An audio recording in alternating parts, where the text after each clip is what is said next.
Hello and welcome to Shit I Wish Someone Told Me, a weekly series of educational conversations where my guest and I talk about all of the shit that we wish someone would have told us at one point or another so that you don't have to figure it out the hard way. I'm your host, Johnna Renée, and I am an evidence-based life coach that specializes in teaching you the how-to when it comes to helping yourself. And I do that through my proven self system so that you can learn techniques to help you stop feeling like blah and start actually feeling good about who you are and even knowing who that is. All while doing that with a reignited drive for life. So, joining us today, we just have me because I am doing the first episode of every month by myself for the next few months, for the next couple of months. I did last month by myself. I'm doing this month by myself, and I'll be doing the next 2 months by myself so that I can introduce you to what I have coined the self system so that you know what that is. Just for the purposes of listening today, it is a strategic way of building a solid foundation from the ground up so that you are set up for success with a solid sense of self and confidence in who that self even is. And this is the conversation that's going to be on the second pillar of the self system evolution. There are 4 pillars. So self discovery, evolution of who you are and yourself. And then the third pillar looks at a life redesign. So once you know who you are, once you've learned about your evolution, how do you leverage that to design a life that you want? And then lastly, your future focus formula is the final pillar in the self system. So how do you actually make that keep on keeping on? Because one of the biggest struggles that people tell me they have when it comes to self-help and personal development is that it works until it doesn't. And so I make sure that you know what you need to do, not what, other people need to do, what you need to do in order to keep on keeping on, even on the days that you just do not want to.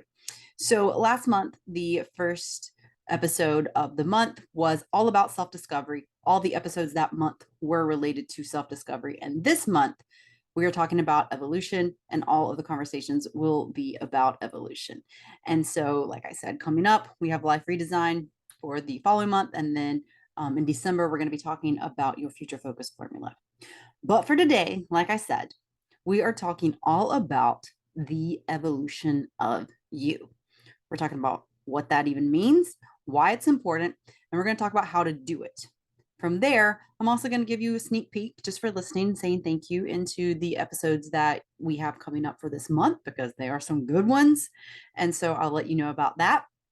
And I'm doing all this with the goal today to give you a new perspective and to invite you to just take pause and consider how much you personally have accomplished and endured in your time here on this earth. And I also have the goal of giving you permission to celebrate that, to celebrate all that you have, done and all that you have wanted to do, and just to really acknowledge your experience, not just in like, oh yeah, I did it like that. That's right. Yeah, I did that kind of a thing, but to really savor, to really acknowledge, damn, that current situation or that specific situation was really hard.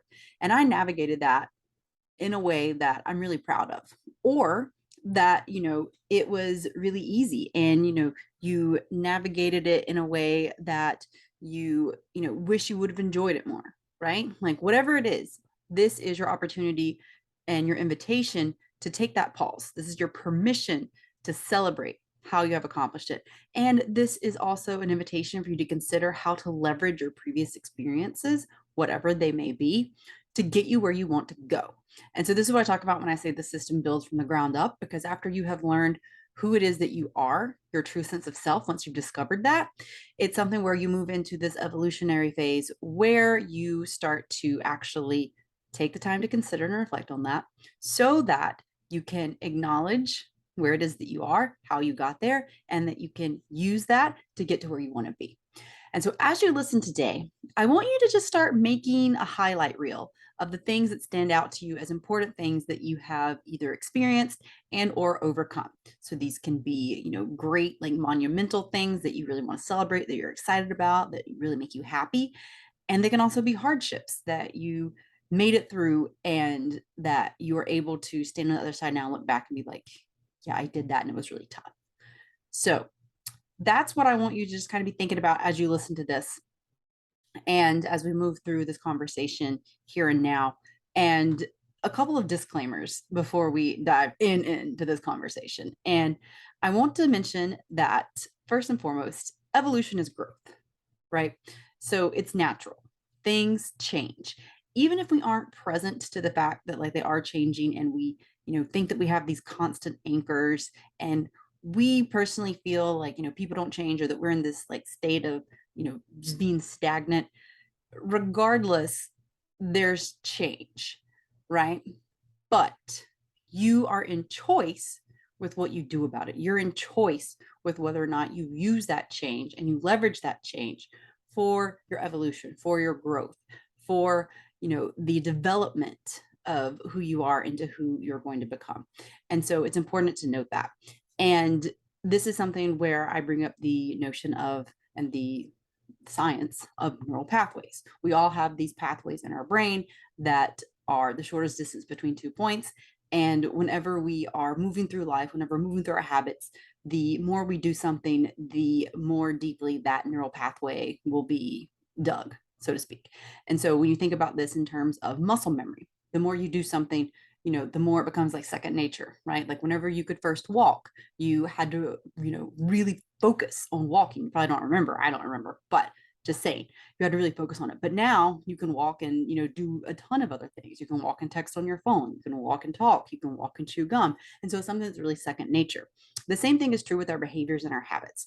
And so I'm bringing this up now as we were talking about evolution, because this is something that people are often are aware of, but not present to. So like, I know that, but it's something where I'm not actually really considering that for what it's worth. And so that's why I'm here to have this conversation with you today. And I also want to add the disclaimer that there's a lot of fear when it comes to evolution, right? We have this fear when it comes to things because it's different, it's uncertain, and there's a fear of the unknown. And I talk about this a lot. So you've probably heard this if you are familiar with me. If you're not, welcome. You will probably hear this again. However, the fear of uncertainty is something that we really try to avoid. We try to avoid like that uncertainty, because when we are in a situation where something isn't certain, then that is a threat to, on a very primal level, our survival, because we don't know what's going to happen, right? And so anything that's different, anything that, is any type of unfamiliar experience or event, is something that we are going to be resistant to, even when we consciously know that it's something that we want. And so it's something that if you feel apprehensive, if you feel anxious, if you feel nervous about doing something different, then this is why. That's also why when there is something that you want to do differently, like let's say you want to start waking up and going to the gym every morning, but you just can't seem to get it together to actually do it, that's because while you know consciously that thing is good for you, your neural pathway is so deeply ingrained that it's like we don't know actually. Like I hear what you're saying, but like we don't know for sure. And that's because studies have shown that 95 to 98% of everything we do is on that subconscious level, is in that habitual pattern. And so this is why it's so important to be mindful, to take the time to have these conversations, to listen to people who are talking about ways in which you can navigate and leverage your evolution for your benefit, so that even though you've only got that 2 to 5% that's like, hey, let's do this new thing, you're going to be positioned in a powerful place where you know that and you're aware of it. And so you're no longer just kind of existing in the system, like, but you're actually taking a step back and looking at it and being like, I see you. I know that our percentages are currently low, but here's what we're going to do about it to change that, so that you can create the change that you want in a way that makes it sustainable, that makes it long term, and that doesn't put a lot of overwhelm on you or your brain. So, wanted to mention that. And I also wanted to mention that when you are in, this is the last disclaimer, the place of evolution, I know a lot of times it can be something where it's like, oh, well, I'm the common denominator, right? Like, of all the breakups I've ever had, I'm the one. Of all the friends, of all the jobs, like whatever the case may be, like I'm the common denominator. And while yes, that is true, at the same time, I want to point out that when you are leveraging your evolution in a way that serves you, whenever you are in the space of doing the things I'm going to talk about to actually take your evolution and be constructive with it, it's something where you're always changing and evolving. So while yes, let's be mindful of that, let's look at the patterns and let's use that data. It's not something where it's like, well, I'm the problem, right? Because what I want to help you understand today is that you're actually the solution. And that yes, you were the common denominator in all those things because those were right, were possibly a good fit for you at the time, or they were a fit for you. And you evolved. So now they're not, or then at the time, like they weren't. So I want to point that out. So with all of that being said, let's talk about the evolution of you. So I want to start by just noting one of the problems that I see when it comes to people and their evolution. And that is that people want to run before they can crawl. People want to run before they can walk. And so the reason that I bring this up is because it's important that you have some of the basics down, because you want to be able to have that solid foundation. I talk about this a lot. And so whenever you are thinking of this solid foundation as it relates to you and what I coach people on, I want you to think about it as in like tilling the soil, right? Like whenever you are in a position where you want to like plant some crops, plant some, seeds of growth and personal development. It's something where you need to till the soil to first see like, well, what's in there. Because if you just start like laying seeds on top of there, it's like, I mean, it might grow, but also like, what if the soil needed to, had some type of contamination and needed a treatment, right? And so it's something where like you could do it, like you could put the seeds in there, you could run, and at the same time, you might end up hurting yourself. Like you might end up like not getting, bountiful crops kind of a thing. And so it's important to build from the ground up. And another way that I like to talk about this is that it's something where it's linear, right? Like you need to till the soil before you can plant the seed, before you can then start to water it and give it sunshine and see like, oh, well, this would, this is what this specific, plant needs. And another way that you can look at this is whenever we think about math. So I'm giving you two different analogies here, but go with me, roll with me. So when you're thinking about personal development and self-help and your evolution, it is something where this whole process is linear and also it is not. So what I mean by that is when you are taking a math class, we all start out with basic arithmetic, right? And then we go to algebra and geometry, and we work our way up to trigonometry and calculus. And so it's important to lay that foundation, right? Because if someone just brought you a calculus book, you would be like, what the fuck? Versus if you had built the foundation, if you had gone through the steps, if you had arithmetic, if you had algebra, if you had geometry, then it's like, okay, this is a challenge, but I can do this, right? And so that's kind of that is how I suggest that everyone approach self-help and personal development. And that's also why I want to talk to you about this today, because I want to give you that perspective and that awareness and that grace. If you are someone who is trying the self-help techniques, like it's just not working, you feel frustrated. And so you think it's you, but it could just be that the foundation was never set up, right? Like you never learned basic math, you never learned arithmetic. So it's linear in that sense. You need to go through the levels, go through the steps and build so that when you get to the upper levels, like the really like heavy stuff, it makes sense. Like you acknowledge like, yeah, this is challenging. At the same time, I'm prepared, I'm confident that I can do this. I have the ability.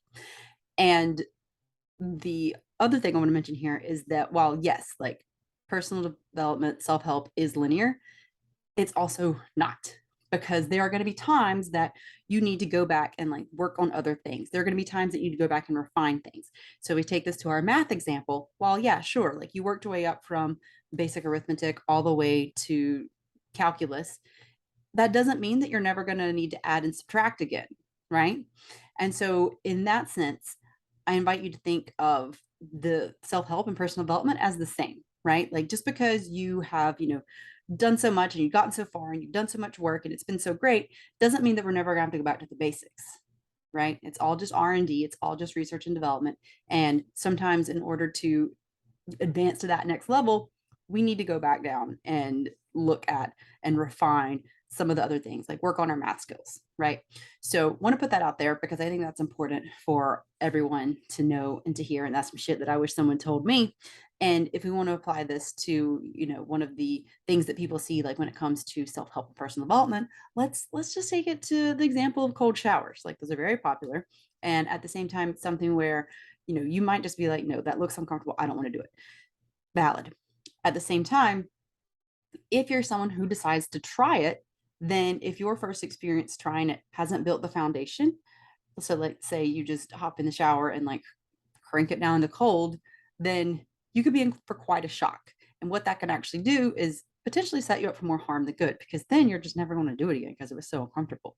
However, if you built the foundation, if you, slowly turn the water like a little bit cooler for 30 seconds, the next time, a little bit cooler for 60 seconds the next time, you're building the foundation, you're building your stamina so that whenever you are prepared to get in there and crank it all the way down, then it is something where you're like, okay, I've done this. So see what I'm saying? Like that's what I mean when I talk about building the foundation and your evolution being a vital part of that. And so the reason that I'm bringing this up is because if you are someone who finds yourself, being frustrated, feeling like, things aren't working, then it doesn't mean that you're failing, right? It just means that perhaps you haven't found what works for you yet. Perhaps you haven't built the foundation. And so when we think of this as, a concept and as a realization that maybe you're having right now, it's something where I want to also point out that it can be really frustrating when you aren't aware of this. Because when you don't have this knowledge, when you don't, consider, oh, it could be that, I need to go back to the basics, then it's something where you can really start to internalize the fact that nothing's working. And you can really start to feel hopeless and get caught in this shame spiral. And so I want to point this out. That's why I'm having this conversation. That's why I'm sharing some shit that I wish someone told me about how the evolution of you does not mean that it should look a certain way, right? The toxicity of should and shouldn't. It means that perhaps the foundation needs to be laid. Perhaps you need to, figure out what it is that works for you. And if that means taking a step back, then so be it, because you don't want to build a house on shaky ground, right? And so this is what I'm talking about whenever we are having the conversation of evolution. And also, like I said, just because you have done work, like you're healed, like you do all this stuff, that doesn't mean that we're never gonna need to go back and do some adding and subtracting. So when we are in this space of looking at evolution through this lens, then it's something where it's like, okay, that sounds good, right? Like, I see what you're saying. I'm picking up what you're dropping. So how though? Like, how are you supposed to actually do this in this way? How are you supposed to acknowledge your evolution and to leverage it? And how are you supposed to go back and like, check on it and do these things? And how do you build that foundation? And so to that, what I have to say to you is, first of all, making sure that you start with yourself, right? Looking at building that foundation, and then making time once you were in your evolutionary phase, which, by the way, spoiler alert, we are all pretty much perpetually in the evolutionary phase. Then it is something where self-reflection is very important. Reflection on not only who you are and what's important to you, but also reflection on your relationships, your relational integrity, like the relational integrity, of your relationships. It's important to look at your boundaries, what's working, what's not. It's important to consider your job. Is this something that I still want to do? And, we can even look at this in terms of like your health and wellness, your fitness, like, is this still working? Yes or no? What did or didn't? How can I leverage that knowledge through my reflection and acknowledgement of that to get me where I want to go? What do I want to do in the future? Where are my goals? So reflection is a key piece of this. And we have done many episodes on reflection. And so I will make sure to link those in the description. But one way to really set yourself up for success when it comes to evolution is through reflection. Another thing that really supports with your reflection that I want to talk about is giving it a metric. So one of the struggles that people tell me they have when it comes to self-help and personal development is it's like, well, like I said, like it works until, it doesn't. And so it's something where when we are in that space, like it could be because, yes, the momentum wore off, but also the momentum wore off because you didn't build a habit. We can talk about that. We'll talk about that actually in future episodes. However, it's something where oftentimes it's really challenging to keep doing something if you can't tell if it's working, right? And you can't tell something if something's working if you don't track it. And so what I have all my clients do is to start getting a baseline metric on their current happiness and on their current confidence, because those are the two biggest struggles that people tell me they have when it comes to like what they want, right? Like the way that they aren't feeling, they're not feeling happy, they're not feeling confident. And so what I suggest is that you make sure that you have a metric on those two things. Aside from that, if you are looking in terms of your evolution and your relationships, your boundaries, your job, like your fitness, it's important to get metrics on those things as well, whatever that looks like for you. Now, you might be thinking to yourself, how the fuck do you measure self-help, personal development, my happiness, my confidence, my relationships, that kind of a thing? So the way that I like to do this, the way that I suggest people do this is to give it a number, right? Because we are terrible, terrible, terrible self-assessors. And the way that we feel about something one day is going to be very subjective based on if we've been getting enough sleep, if we ate that day, what's happening, emotionally in our environment, how our jobs are going, like what's happening at work. And so it's something that when you have a number, a numeric a number, a metric on it, then that like you pretty much know what a 5 today is versus a 5 yesterday, right? Versus a 5 a month from now. Like that doesn't really change. So I suggest that you put a metric on it. I actually have a metric tracker. If you're interested in that, then definitely do check out the description. I'll link it below so that you can get access to that. But it walks you through how to get that baseline metric on your happiness and on your confidence so that you can see what I mean. And not only do you get an opportunity to look at that, but you also, it's important to note what stood out to make that difference, right? So that I'm using confidence and happiness here because that's what I work with my clients. But you can apply this to, like I said, your fitness, your finances, your relationships. You can give those a number if you want to as well.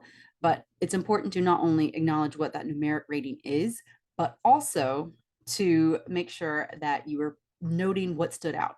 And so the way that I suggest that people do this is to take a few minutes every day, give your happiness a rating, give your confidence a rating, number score. And then from there, just make note of what stood out so that whenever you go back and reflect, you can first of all start to get your averages. I made a spreadsheet. I think it's pretty beautiful, but it will actually calculate your weekly and then your monthly averages so that you can see, any increases or decreases. And then you will be able to look at the portion where I have for you to be able to put what stood out that day so that you can start to see, oh, when I spend more time with my family, these numbers go up. Like there's increases in both my happiness and my confidence versus whenever I have a shitty week at work or a shitty day, it really goes down. It really, really negatively impacts my happiness and confidence. And so I'm just giving you those as examples. But if you're thinking like, oh yeah, well, that's true for me too, awesome. Maybe it is. And also, if you start to put a metric on it, you'll be able to have something that's more tangible to actually see like, yeah, I was right about that. Or actually, no, it's not my job. It's, my relationship, or it's, when I don't work out, or whatever the case may be for you. But that's why it's so important to get a metric, because that then is going to support you in your reflection so that you can leverage that experience to refine and see what things you need to do, what worked and what didn't, based on what stood out to impact those metrics, those numbers, to make empowered decisions that are increasing the likelihood to get you where you want to be, which because you did self-discovery, you built that base. See what's happening? Yeah. So those are some things that you can do. There's some ways that you can start to really leverage your evolution. And I want to mention one last note when it comes to your evolution, and that is merely to give yourself some grace. I mention and I talk about grace a lot. And I mentioned earlier, it's all just R&D. It's important to feel what you need to feel, right? We've done episodes on that, the cost of not feeling your feelings.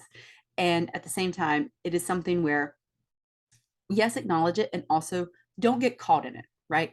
Don't get really down on yourself because you didn't do something or you wish you would have done something differently. Acknowledge it, right? That's information. It's information that you feel some type of way about the fact that you did or didn't do something. Leverage it. Feel what you need to feel, but don't get caught in that feeling and let that feeling become you. Acknowledge it, acknowledge that you feel that way, and don't let that consume you. So give yourself grace in that sense. I'm not saying like give yourself a pass, like just, go around, being an a-hole, or like go around like, not being accountable for your actions and anything like that in that sense. But what I'm saying is give yourself some grace with it and don't beat yourself up for it. That's what I'm saying. So that is all I have to say on evolution. I mean, well, actually, I have a lot more to say on evolution, but that is all I have to say on evolution for the purposes of our conversation today, and letting you about the evolution of you, what you can expect in the episodes that are coming up this month. We are going to be talking about the evolution of relationships. Coach Josh Britnell and I will be talking about that next week. From there, Coach Shannon Dyerly and I are going to be talking about boundaries, how boundaries evolve. That's a juicy one. And then to wrap up the month, I'm going to have a conversation with someone who I go way back with, that knew me before I moved back to North Carolina, before I started my fitness journey. Sebastian Rusk. We are going to be having a conversation on how evolution is a choice, and he's going to share a bit of his own personal evolution. And so make sure to join us for that, because we're going to be talking about in that conversation how all the things we've talked about in the previous episodes come into play, like what it actually looks like in application, which we'll also give you examples of in the following conversations about the evolution of relationships and boundaries. But the final one, the choice of evolution, is really going to be more about, this is like the personal experience of it.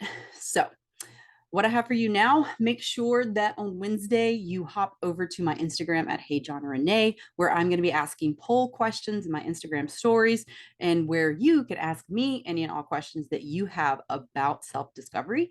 About evolution. The evolution of the self-discovery was last month, blooper there. So you're gonna be able to ask me any and all questions about the evolution of you, and I will answer them live on Friday, and also share the poll results about what you had to say about the rest of the stuff, what you had to say about some shit you wish someone told you about the evolution of you at the after party, which again is going to be going down on Friday. Lastly, y'all, if this self system sounds like something that you wish that someone would have told you, then good news. Fall enrollment officially opens today. And so I can tell you all about all the shit that I wish someone told me over the next 90 days in my one-on-one program. And so head to the description to apply now. You can take advantage of bonuses, because the first person to sign up gets an additional post-program, post 90 days, they get an additional 30 days of 24/7 text and voice note support, which BTW, that is what people say is one of the most valuable things, because what I like to say here, sidebar, main bar, is whenever you were doing any type of self-help, personal development, coaching, therapy, what have you, anytime you're doing anything, even a fitness session, let's say, yes, it's great and it's vital to get that, 60 minutes once a week or whatever, but life happens outside of that, right? Like you learn things, you experience things that happen outside of that, where you're like, oh, I have a question about this. And so the benefit of the 24/7 text and voice note support is that you don't have to wait until next week, because by then the emotion can have changed. Like, you might have forgotten about it. Like you don't even remember like how important it really was to you in the time. And so the text and voice note support is a really, really important and vital piece of my program that I'm really proud of and I'm really proud to offer. And so you get an extra, the first person to join gets an additional 30 days of that. So make sure to apply by Friday, because you also have the option for an extended payment plan if you're interested in that. And so again, head to the description to do that. Once you do, what happens, there's no obligation. I will personally review your application. If I'm like, yes, great fit, then I will invite you to a call where we will talk about how I can help, what that looks like, and working together in the program. If I don't feel like you're a great fit, then what I'll do is let you know that. and I will send you some resources that I feel would be a good fit for you right now. And we can potentially look at revisiting working together in the capacity of my program in the future. So that's it. Thank you for listening. Please do, if you got anything out of this, share it with someone that would also benefit from hearing about the evolution of them. And I hope you have an amazing day. I will see you on the screens. Bye.